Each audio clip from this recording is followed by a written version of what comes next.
This is an examination of the hidden human condition. This is the Hidden Killers Podcast. With Tony Brueski. Kate Wallinga is joining us, forensic psychologist. We're going to be talking about Brian Kohberger and discussing the alibi and where things are at in that case. It's been amusing watching some of these developments or some of these claims out of the defense of Kohberger. Just throwing randomness into the air is what it feels like lately. Things that are not based on any sort of fact, claims that are not based in reality, really is what we're talking about here, especially the alibi. Hey, I like to drive at night. They know that they can't argue it because there's evidence showing he was driving around that area on that night, so they're leaning into it, hoping maybe they can confuse someone. What's your thoughts, Kate? I think he's probably thinking that, well, they can't prove a negative. Okay. You know, they can't prove I wasn't doing something. And, that's cute and all. But, here's a guy who's kind of proven that he thinks he's smarter than everybody else, which is such a cliche.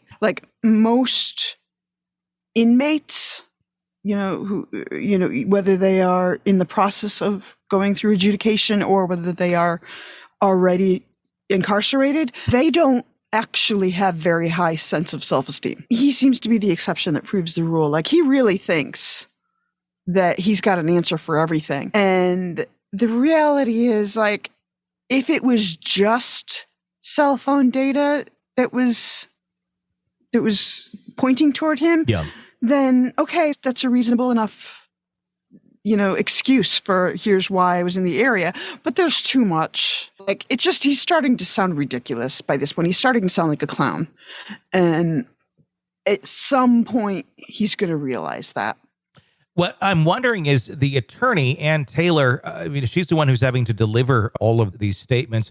How many of this strategy, if it is a strategy, or how many of these statements do you think are coming from her direction and expertise versus it's the client, and ultimately at the end of the day, she has to do what the client wants?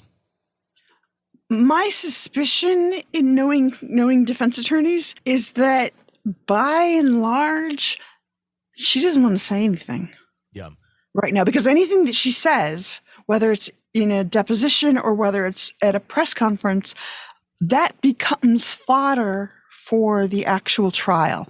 Mm-hmm.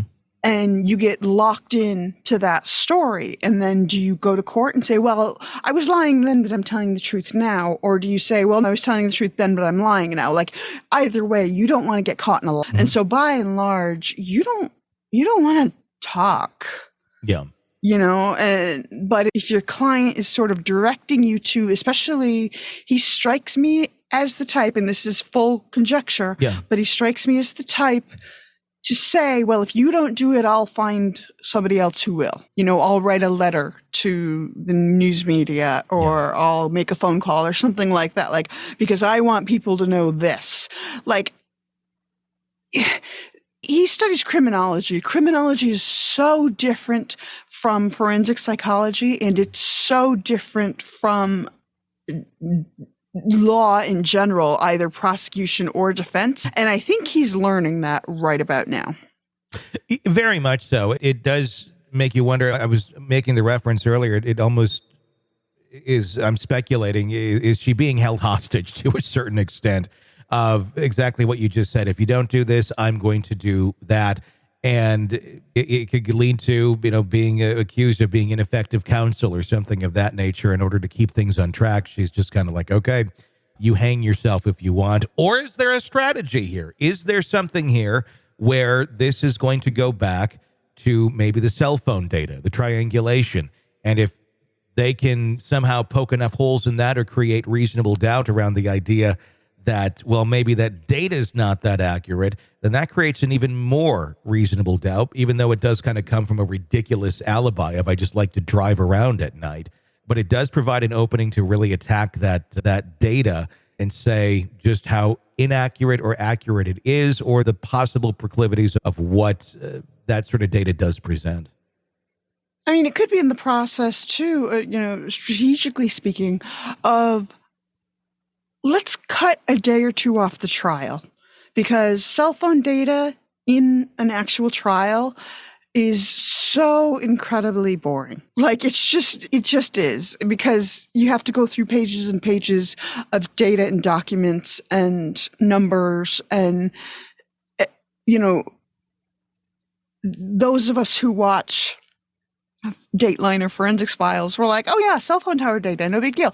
But the reality is, in a courtroom, you have to comb through it and be very precise. And so if they can say, okay, stipulated that the phone was in that area, but we have a different excuse for why, then it helps the tenor of the trial a little bit. It helps the feeling that like, okay, look, we're helping as much as we can, I think, and like,